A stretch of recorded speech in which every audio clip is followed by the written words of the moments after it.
bom que estamos aqui na casa de Deus nesta noite para buscar e adorar ao Senhor. Estamos no quarto dia de um grande movimento de oração em toda a América do Sul. E imagino que tenha sido especial para você esses 4 dias de busca, de oração, de comunhão com Deus. Hoje estivemos aqui pela manhã às 7h30, foi uma bênção. E eu quero convidar você, nós estamos só no quarto dia, ainda restam 6. Durante toda a semana, de segunda até a sexta-feira, às 6h30 da manhã, nós estaremos aqui buscando a Deus, orando juntos, louvando e estudando uma apostila tão maravilhosa. Falando nisso, se você não tem a sua apostila, nós temos ainda aqui na igreja. Se porventura você não recebeu, sua família não recebeu, procure ali, por gentileza, os anciãos e pegue a sua apostila Primeiro Deus. Eu quero lembrar você, irmãos queridos, para a gente orar, clamar a Deus, buscar ao Senhor para que Deus opere coisas grandiosas na nossa vida e na nossa igreja. Amém? Quero também convidar você a se preparar. Sábado, dia 2 de março, vai ser o encerramento dos 10 dias de oração e nós vamos passar 10 horas aqui na igreja, 10 horas de jejum e oração. Sábado que vem começaremos a programação às 7h30 da manhã aqui e vamos finalizar à tarde com a linda cerimônia de ordenação de diáconos, de anciãos e também com a Santa Ceia do Senhor. Será um sábado muito especial. Nós teremos depois um jejum de frutas. Se você consegue fazer o jejum durante o dia, ótimo. Se você não consegue, vai ter algo para você se alimentar aqui.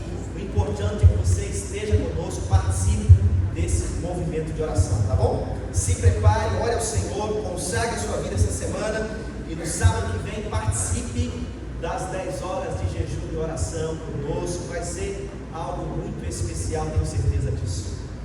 Falando de oração, eu queria que você abrisse a sua Bíblia, se você a tem, no livro de 2 Crônicas, no capítulo 7, a partir do versículo 14.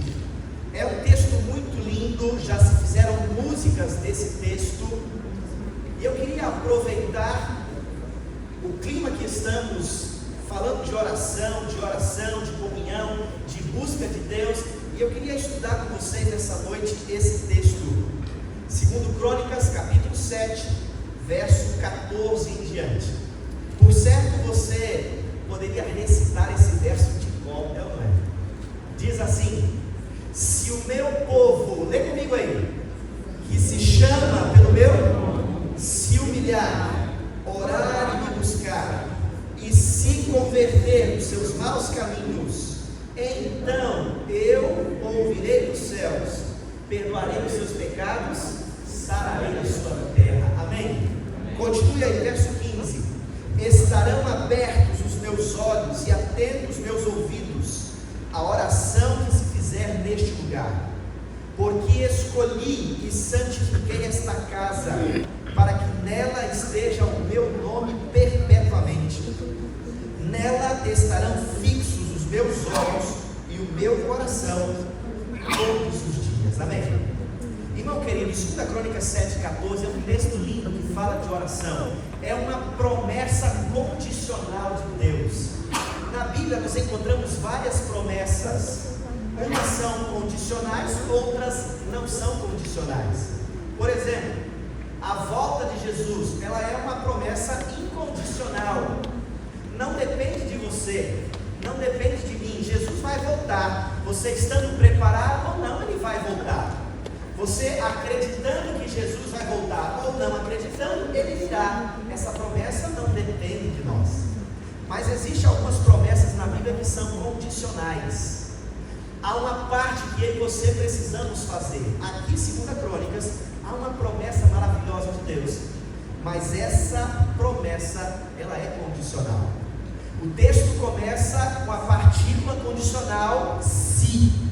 Se o meu povo, se o meu povo fizer a parte dele, a parte que cabe ao meu povo, eu vou fazer a parte que cabe a mim. É isso que Deus está dizendo aqui. Irmãos queridos, esse texto de 2 Crônicas é a resposta de Deus a uma oração. Uma das orações mais lindas que nós temos na Bíblia está aqui. Uma das maiores orações. 2 Crônicas capítulo 6. Salomão está fazendo uma oração de consagração a Deus. Ele havia acabado de construir o templo de Salomão, que o seu pai sonhou, que o seu pai Davi preparou, que o seu pai recolheu todo o material e as ofertas, mas quem construiu foi Salomão. E aqui no capítulo 6 é o dia, é a inauguração do templo, é a inauguração da igreja. Salomão manda fazer uma plataforma como essa aqui, e ele sobe na plataforma, e todo Judá, Jerusalém se reúne ao redor do templo, e Salomão então faz uma linda oração de consagração a Deus. Vale a pena você tirar um tempinho hoje à noite ou durante essa semana para você ler essa oração de 2 Crônicas capítulo 6. Salomão faz um pedido, ele ora a Deus para que Deus pudesse abençoar aquela casa, para que Deus pudesse morar naquela casa, habitar naquela casa. Ele ora a Deus para que Deus pudesse aceitar aquilo, embora Deus seja tão grandioso, que Deus pudesse morar ali naquela casa que foi preparada com muito carinho para o Senhor. Salomão pede a Deus que ele ouça a oração do seu povo que se fizesse naquele lugar. Salomão ora a Deus para que Deus perdoasse o seu povo, e ele vai fazendo uma linda oração, e ele diz assim: Senhor, se o seu povo pecar contra ti, se vier o inimigo e levar o seu povo cativo para uma terra distante, Senhor, se o teu povo orar voltado para esta casa, Senhor, perdoa o teu povo e traz de volta ao seu povo essa terra. Irmãos, é uma linda oração de Salomão. Salomão diz assim para Deus: Senhor, se a peste vier, se a fome vier, se a espada vier, e o seu povo se colocar nesta casa e orar ao Senhor, Deus atenda ao seu povo. Essa foi a oração de Salomão, irmãos. A mais longa oração que nós temos na Bíblia. Imagina a cena, e todo o povo reunido ao redor do templo de Salomão. No capítulo 7, acontece a maior manifestação da glória de Deus. Acontece aqui uma teofania. Olha o que acontece, capítulo 7, verso 1. Tendo Salomão acabado de fazer o quê? Orar. Tendo acabado de orar, desceu fogo do céu e consumiu o holocausto e os sacrifícios, e a glória do Senhor encheu a casa. Irmãos, se você ler aí, você vai ver que Salomão fez milhares e milhares de sacrifícios. Não foi um cordeiro que morreu, foram milhares e milhares de novilhos, de cordeiros. E ele fez um grande sacrifício de adoração, de consagração. E Deus respondeu a oração com o fogo. Deus mandou fogo do céu e consumiu o sacrifício. E a Shekinah de Deus, a glória de Deus, encheu aquela casa. Imagina a cena. Deus de forma visível, o povo via a glória de Deus, o povo via a fumaça entrando no templo. Ou seja, Deus estava aceitando aquela casa, aquele lugar, para ser a morada de Deus. Olha o verso 2. Os sacerdotes não podiam entrar na casa do Senhor, porque a glória do Senhor tinha enchido a casa do Senhor. Todos os filhos de Israel, vendo descer fogo e a glória do Senhor sobre a casa, se encurvaram com o rosto em terra sobre o pavimento, e adoraram e louvaram ao Senhor, porque Ele é bom, porque a sua misericórdia dura para sempre. Irmãos queridos, eu fico imaginando aqui a cena. Foi lindo esse momento de consagração do templo de Salomão a Deus, e Deus aceita a oração. Ele entra naquela casa, naquele templo, o povo vê a glória, vê o fogo de Deus, a manifestação de Deus, e eles se prostram em reverência, eles se prostram em adoração. Ah, irmão querido, a casa de Deus é o lugar da habitação do Senhor. Eu e você precisamos entender isso. Todas as vezes que nós entramos aqui nós nos colocamos na presença do Deus Criador do Universo, amém? Amém. Todas as vezes que entrarmos aqui, nosso coração, a motivação, não deveria ser o pregador, não deveria ser o cantor, deveria ser a sua adoração a Deus. Toda vez que você entrar aqui, você deve ter no coração e entender que você veio prestar um culto e não assistir um culto. O povo se reverenciou em adoração, em louvor a Deus, e Deus respondeu a oração de Salomão. Deus falou assim para Salomão: Salomão, eu entendi, e eu aceito esta casa será a minha habitação, eu vou habitar aí.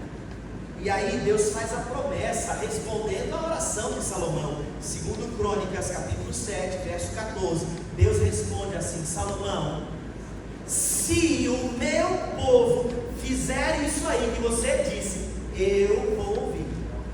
Se o meu povo fizer isso aí que você acabou de dizer, eu vou perdoar e eu vou sarar. Deus estabelece uma condição, irmãos, para atender, para ouvir, para sarar. E há uma parte que cabe a nós, que Deus diz assim: se o meu povo, que se chama pelo meu nome, ou seja, eu e você, se nós nos humilharmos, se nós buscarmos ao Senhor e orarmos, e nos convertermos dos nossos maus caminhos, então Deus vai ouvir, Deus vai perdoar, e Deus vai sarar. Amém? Irmãos queridos, eu e você precisamos orar mais. Nós, como igreja, precisamos buscar mais ao Senhor em oração. Nós temos pouco poder, porque nós oramos pouco. Não tomamos posse, diz Ellen White, do braço da oração. E a condição que Deus dá para nos abençoar, há algo que eu e você precisamos fazer para que Deus possa conceder a sua promessa. E a promessa que Deus dá é assim: eu vou ouvir você. Irmão, nós estamos vivendo no tempo em que as pessoas estão querendo ser ouvidas. A doença do século é depressão e ansiedade, é ou não é? E os consultórios psiquiatras e de psicólogos estão de que jeito? Lotados. E aí o psicólogo estuda, é um profissional e tem todo o direito, mas 90% do trabalho do psicólogo é fazer o quê? Ouvir, sim ou não? Você vai lá e ele conta a sua história, você conta, você desabafa e tal, e depois você sai lá e diz o quê?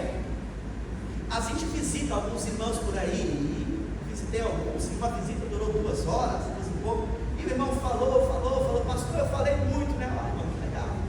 Aí no final o irmão diz assim: pastor, muito obrigado, eu não fiz nada, eu só ouvi. Irmãos, a promessa de Deus é que se você, se eu, nos humilharmos, buscarmos ao Senhor, nos convertermos dos nossos maus caminhos, Ele vai nos ouvir. Além de ouvir, Ele vai fazer o quê? Vai perdoar. Irmãos, quer dizer que vocês somos pecadores. Todo ser humano que nasce nessa terra nasce pecador. Nossa maior necessidade é do perdão, é da salvação. E a promessa de Deus é: filho, eu vou ouvir você, vou perdoar você e vou sarar você. Amém? Amém. Essa é uma promessa que eu e você precisamos tomar posse dela. O povo de Deus tomou posse dessa bênção. Há uma história na Bíblia impressionante. Eu não sei se você já se atentou para isso. Há uma história na Bíblia que, segundo a Crônicas 7,14, é vivido na prática. Há uma história na Bíblia que, segundo a Crônicas 14, a promessa de 2 Crônicas 14, ela é cobrada de Deus, mas a condição que Deus estabeleceu também é cumprida. E eu queria que você fosse para essa história. Vá para frente um pouquinho. 2 Crônicas, capítulo 20. Olha, irmãos queridos, como essa promessa de 2 Crônicas 7, ela é real e ela está disponível para você e para mim. Olha o que acontece aqui nessa história, e olha como os envolvidos aqui cumprem a condição que Deus deixou, e depois eles exigem a promessa, e Deus atende. Diz assim o verso 1, 2 Crônicas 20, verso 1: Depois disto, os filhos de Moabe e os filhos de Amon, com alguns dos meunitas, vieram a peleja contra Josafá. Então vieram alguns que avisaram a Josafá, dizendo: grande multidão vem contra ti da além do mar e da Síria. Eis que já estão em Hazazon Tamar, que é em Gedi. Então Josafá teve medo e se pôs a buscar ao Senhor, e apregoou jejum em todo Judá. Judá se congregou para pedir socorro ao Senhor. Também de todas as cidades de Judá veio gente para buscar o Senhor. Pôs-se Josafá em pé na congregação de Judá e de Jerusalém, na casa do Senhor, diante do pátio novo, e disse: ah, Senhor, Deus de nossos pais, porventura não és tu, Deus dos céus? Não és tu que dominas sobre todos os reinos dos povos? Na tua mão está a força e o poder, e não há quem te possa resistir. Até aí.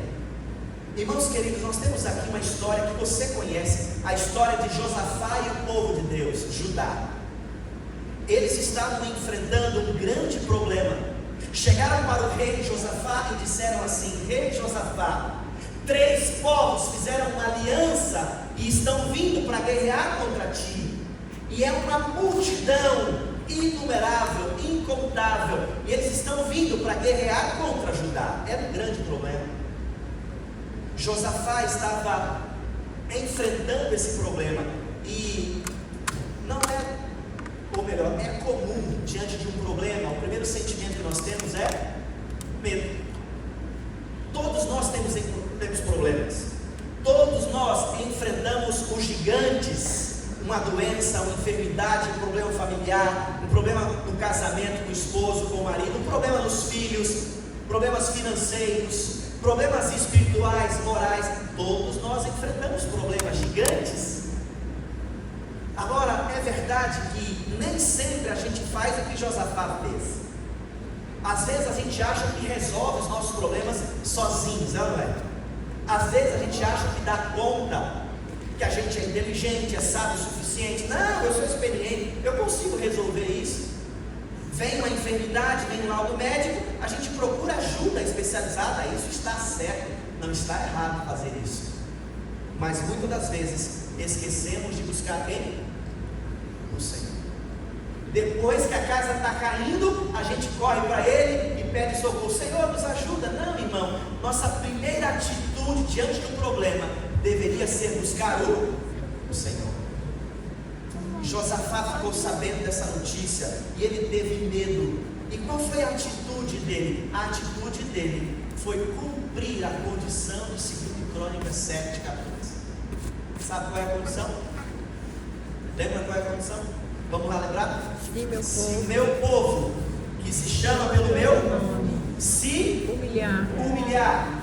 Primeira condição que Deus deixou para atender a oração é humilhação, é humildade. Segunda condição: se o meu povo, que se chama pelo meu nome, se humilhar, depois fazer o quê? Orar. E não são duas coisas diferentes, são complementares. Mas orar e buscar é algo intenso, é um clamor. E qual é a terceira condição? Se converter dos seus maus caminhos. Essa é a condição que Deus deixou para ouvir, para perdoar, para sarar e para atender. E Josafá, irmãos queridos, ele conhecia isso. E a primeira coisa que ele faz é humilhar o coração diante de Deus. No versículo 6, ele diz assim, ó: ah, Senhor, Deus de nossos pais, porventura não és tu Deus dos céus? Não és tu que dominas sobre todos os reinos dos povos? Na tua mão está a força e não há quem te possa resistir. Olha o verso 12 agora. Ah, nosso Deus, acaso não executará tu o teu julgamento contra eles? Porque em nós não há força para resistirmos a essa grande multidão que vem contra nós, e nós não sabemos o que fazer. Porém, os nossos olhos estão postos em... Irmãos queridos, a primeira condição é a humilhação, é a humildade. E alguns confundem humildade com pobreza.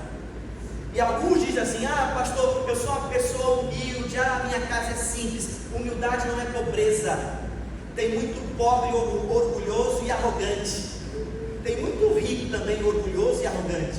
Mas tem muito rico, humilde. Porque humildade não é aquilo que você tem. Humildade é reconhecimento de quem você é. Josafá estava dizendo assim: ah, Senhor, o Senhor é o nosso Deus, Criador dos céus e da terra. O Senhor é todo poderoso, não há ninguém como ti. Ninguém pode resistir o Senhor. O Senhor abate as nações, os reinos. E Josafá assume a sua pequenez, assume que ele não podia contra aquele exército que vinha contra ele. Irmãos queridos, humilhação é reconhecer quem Deus é e quem nós somos. Isso é humildade. Humildade, irmãos queridos. E você só procura alguém para pedir alguma coisa que é maior que você, sim ou não? Você não vai pedir a alguém um dinheiro emprestado para quem é mais pobre que você, sabe pedir? Você vai pedir para alguém que é maior que você. E assim também. A primeira condição que Deus deixou para ouvir, e Josafá sabia disso, é a humildade. É jogar o orgulho, a vaidade no pó. Irmãos queridos, sabe por quê? Falta-nos o poder. Sabe por quê? Temos uma igreja assim. Porque o principal problema de Laodiceia é a falta de humildade. Laodiceia diz assim: estou rica e não preciso de nada. Eu sei tudo, já sei tudo, eu sou comunista. Não, eu sei de tudo, pastor. Não precisa me ensinar para a gente aqui. Nós conhecemos de tudo, de profecia e tal. Nós conhecemos o tempo e as épocas. E Deus olha para esse e diz assim: ah, coitado, você não sabe de nada. Você é um miserável, pobre, cego e... Irmão querido, eu chamo você nessa noite, minha igreja amada. Nós precisamos jogar o orgulho no pó da terra. E esses 10 dias de oração é para isso, para nós reconhecermos quem Deus é e quem nós somos.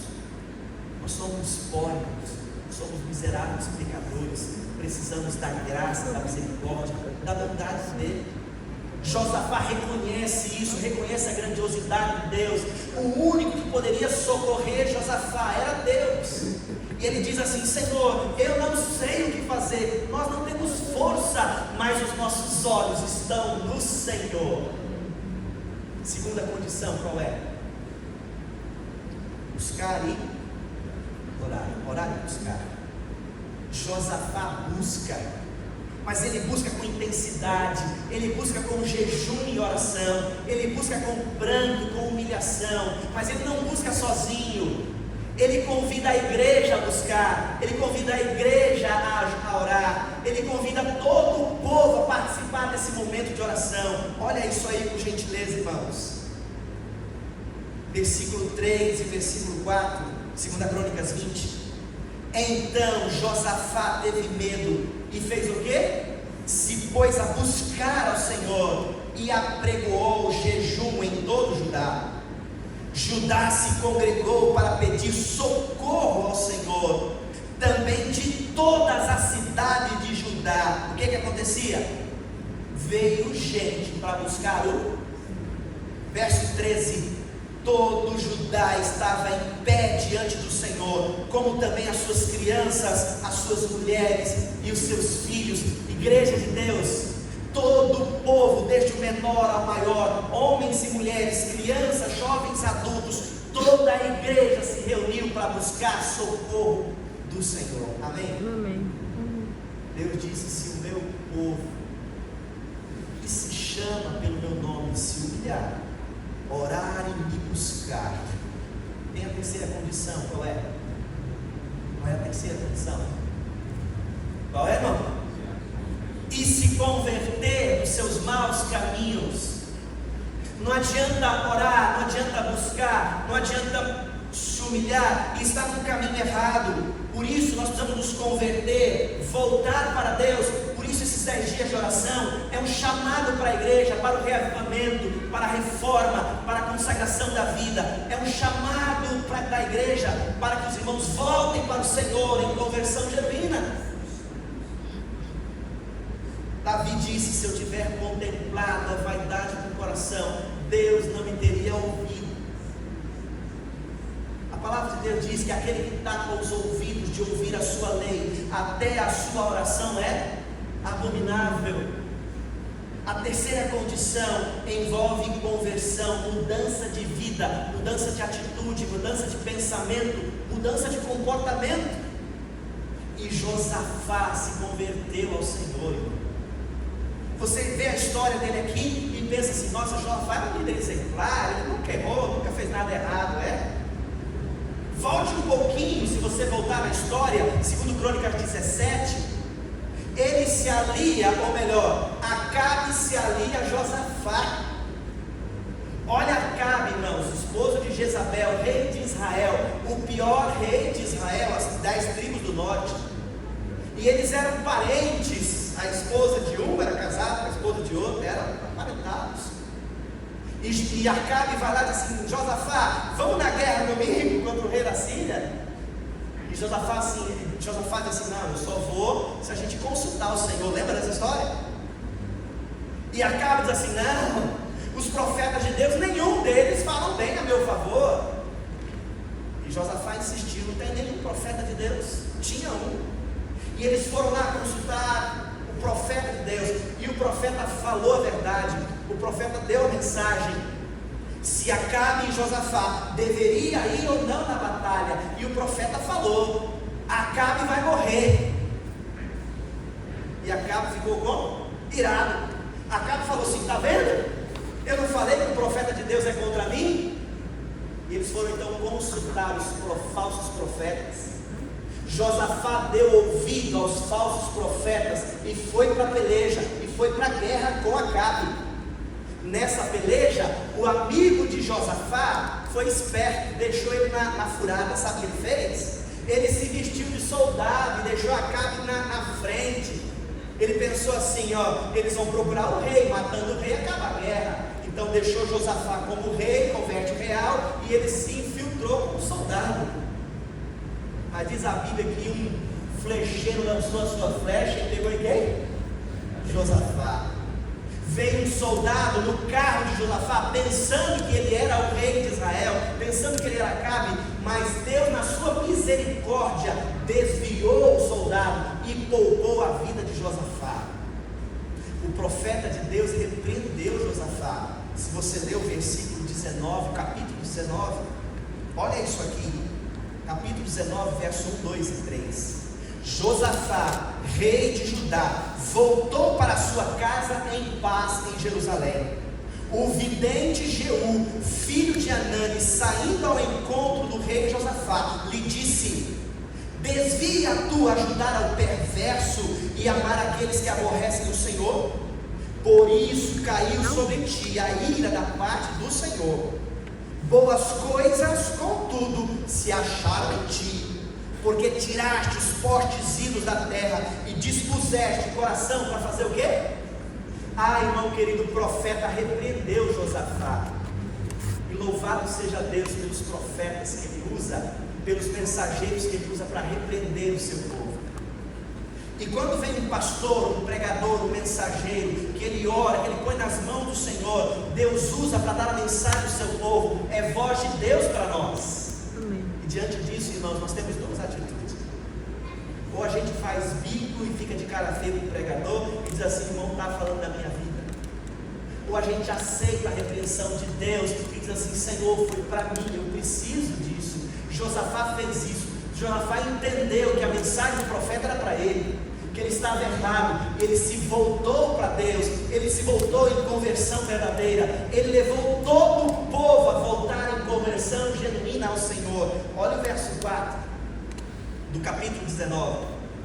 Habitou, pois, Josafá em Jerusalém, tornou a passar pelo povo desde Berseba até a região montanhosa de Efraim, e fez que que ele tornasse ao Senhor o seu Deus. Amém, irmãos? Amém.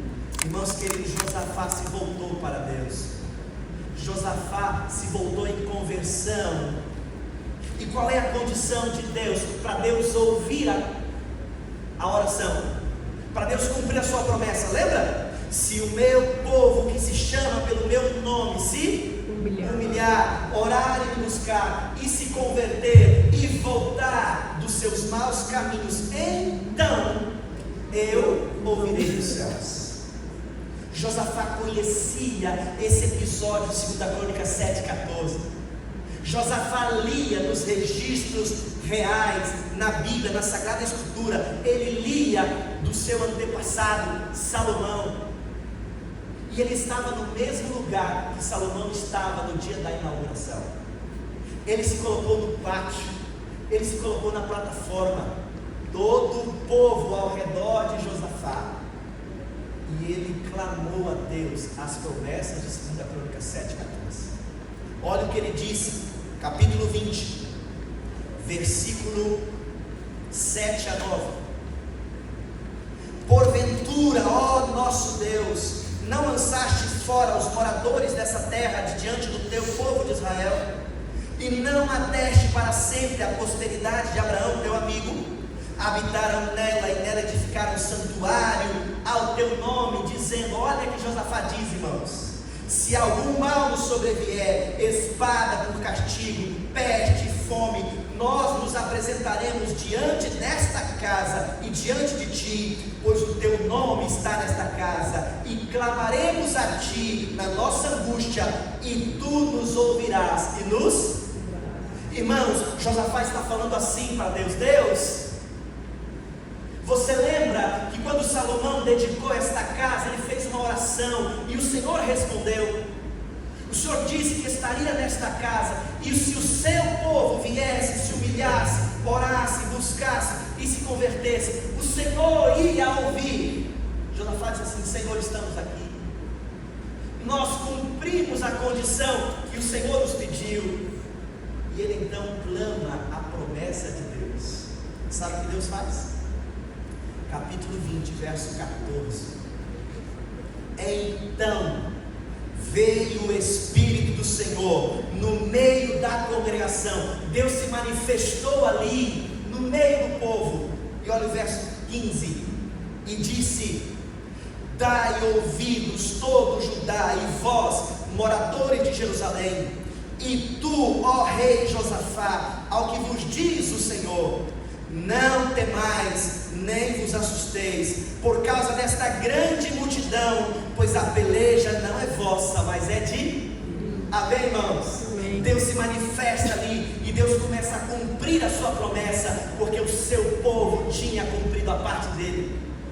A condição, Josafá e o povo tinha cumprido, e se eu e você cumprirmos a condição que Deus estabeleceu, Ele vai ouvir, Ele vai perdoar e Ele vai sarar. Amém, irmãos? Amém. E ele disse assim, Josafá, fique tranquilo, meu filho, não tenha medo, porque esta guerra não é tua, mas é... Irmão querido, quando você busca o Senhor, não importa qual seja a sua guerra, não importa qual sejam as suas lutas, seus sofrimentos, suas provações, suas tribulações, não importa qualquer coisa que te traga medo, Deus diz assim para você, meu filho, fique tranquilo, essa guerra, essa batalha, essa peleja que você está enfrentando é minha. Amém? Amém. E ele diz assim, ei filho, você não precisa fazer nada. Olha o que continua dizendo aí, verso 16, amanhã vocês vão descer contra eles, eis que eles sobem pela ladeira de Ziz, encontrá-lo-eis no fim do vale, defronte do deserto de Jeruel. Neste confronto não tereis que pelejar, tomai posição, ficai parados e vede o salvamento que o Senhor vos dará, ó Judá e Jerusalém, não temais, nem vos assusteis, amanhã saíres ao encontro, porque o Senhor é... Amém, irmãos? Irmãos, Deus é conosco. Ele disse assim para Josafá, Josafá, fique tranquilo, amanhã você vai encontrar com o exército inimigo, mas vocês não vão ter que fazer nada. Fiquem parados e apenas veja o livramento do Senhor. Amém, irmãos? Irmãos, se tem um negócio difícil para nós, é ficar parado. A gente ora e pede: Senhor, eu entrego o meu problema nas tuas mãos. A gente corre lá e pede e volta. E a gente não tem a solução para ele, porque a gente é impaciente, a gente não sabe esperar o agir de Deus, a gente quer resolver o problema. E Deus diz assim: filho, esse problema é meu, essa batalha é minha, você não tem que fazer mais nada, apenas fica parado e veja o que eu vou fazer. Amém, irmãos? Amém. Quando eu e você cumprimos a condição de Deus, Ele vai pelejar por nós, e a gente não vai precisar fazer mais nada, porque Ele fará. Amém, Jesus. Sabe o que eu e você vamos fazer? O que Josafá fez. Quando Deus disse para ele, quando Deus respondeu para ele, olha o que Josafá fez. Versículo 19. Perdão, irmãos, versículo 18. Então Josafá se prostrou com o rosto em terra, e todo Judá e os moradores de Jerusalém também se prostraram perante o Senhor e o adoraram. Verso 19: dispuseram-se os levitas, os filhos dos coatitas e dos coreitas, para louvarem ao Senhor, Deus de Israel, em voz alta. Irmãos, o inimigo estava vindo guerrear contra Josafá, e Deus falou assim: fique tranquilo, meu filho, essa luta é minha, eu vou guerrear por ti. Sabe o que ele fez? Ele descansou, ele louvou, ele adorou. Ei, você é capaz de fazer isso no meio da guerra? Você que está enfrentando um problema familiar, uma doença, uma enfermidade, você é capaz de adorar a Deus na tempestade? Josafá fez isso, porque ele sabia que a vitória já era certa. Amém? Amém, Jesus. Mas Josafá é um guerreiro, e Deus falou: vocês vão. Estava vindo o inimigo, ele era um líder, ele devia pensar assim: qual vai ser a minha estratégia de guerra? O que eu vou fazer? Deus falou para mim não fazer nada, mas vai que o negócio desanda, então eu preciso mudar a minha estratégia. E pensando, Josafá poderia ter feito assim: eu vou chamar o meu exército, eu vou chamar os meus soldados, e eu vou colocar eles na frente, os flecheiros, os escudos, porque vai saber o que vai acontecer nessa guerra. Sabe o que Josafá fez, irmãos? Ele não chamou os soldados, ele não botou na frente os guerreiros, ele chamou os levitas. Ele colocou a roupa branca e azul dos levitas, e eles foram para uma festa, eles foram para um culto, eles foram para uma celebração.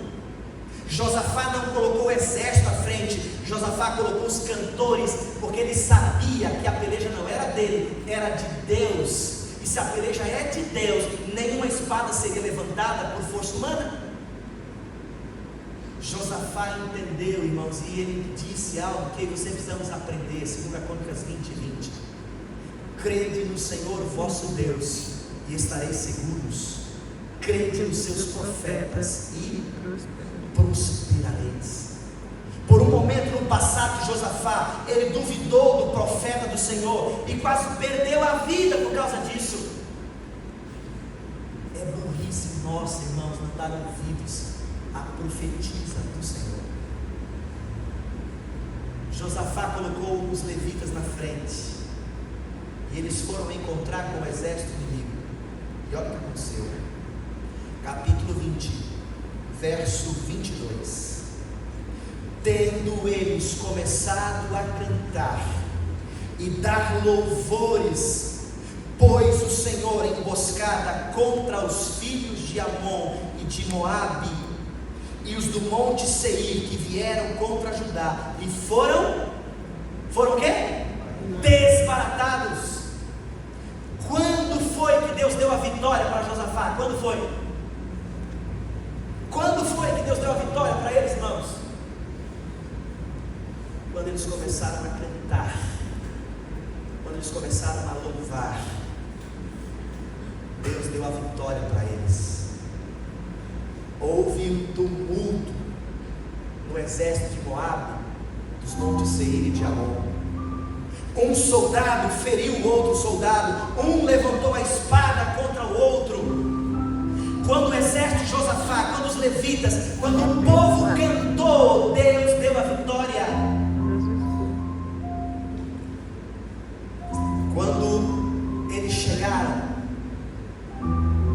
campo de batalha não havia um sequer, todos estavam mortos, e eles deixaram para trás despojo de guerra.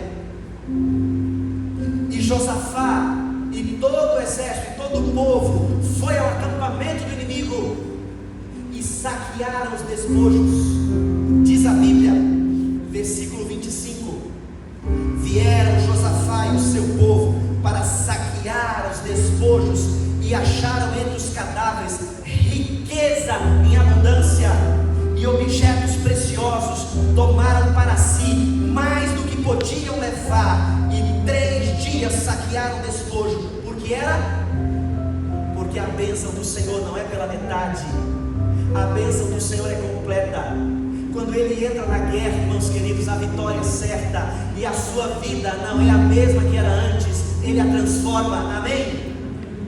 E olha o que aconteceu, irmãos, verso 27: então voltaram todos os homens de Judá e de Jerusalém e de Josafá à frente deles, e tornaram para Jerusalém com alegria, porque o Senhor os alegrara com a vitória sobre os inimigos. Amém, irmãos? Amém. Eu louvo a Deus pela palavra do Senhor. Que história impressionante. Se foi real para Josafá, pode ser real para mim, pode ser real para você. Essa promessa da palavra de Deus, essa promessa do Senhor é para nós, é para a igreja de Deus. Se o meu povo, e o povo de Deus somos nós, que se chama pelo meu nome, se humilhar, orar e me buscar e se converter dos seus maus caminhos, Deus promete: eu vou ouvir, eu vou sarar, eu vou perdoar. Amém? Ah, queridos irmãos, eu acho que a gente não tem cumprido a condição que Deus estabeleceu. Por isso sofremos tantos ataques do inimigo, é ou não é? Por isso somos tão fraquinhos, porque perdemos a bênção dessa promessa maravilhosa. Se humilhar, orar e buscar, e se converter dos seus maus caminhos. A vaidade, o orgulho, a inveja, dissensões e contendas, gente se achando melhor e mais uns que os outros. O Senhor diz assim: fica semanado. Eu queria nesta noite terminar o culto de maneira diferente. Me perdoe, irmãos, nós estamos no momento de oração, e eu queria aproveitar esse momento e orar. E eu queria que você orasse, eu queria orar com você. E eu quero chamar você, a minha igreja, se você quiser nesta noite cumprir a condição que Deus estabeleceu, se você que é o povo do Senhor quiser esta bênção, nós precisamos nos humilhar, orar e buscar e nos converter. Eu quero ter essa experiência na minha vida, e eu queria que você também tivesse. Eu queria convidar você a orarmos juntos agora, para que Deus nos ajude, para que Deus nos abençoe. Eu vou me ajoelhar aqui, e eu quero pedir que você também se ajoelhe aí. O irmão vai continuar tocando aqui, e nós vamos orar a Deus, nós vamos clamar ao Senhor. E eu não vou dizer amém, eu vou terminar a minha oração, e você vai continuar a sua de forma silenciosa. E quando eu terminar a minha oração, eu vou me levantar e vou sair silenciosamente, e você vai terminar a sua oração. E depois que você terminar a sua, você vai se levantar e silenciosamente vai sair.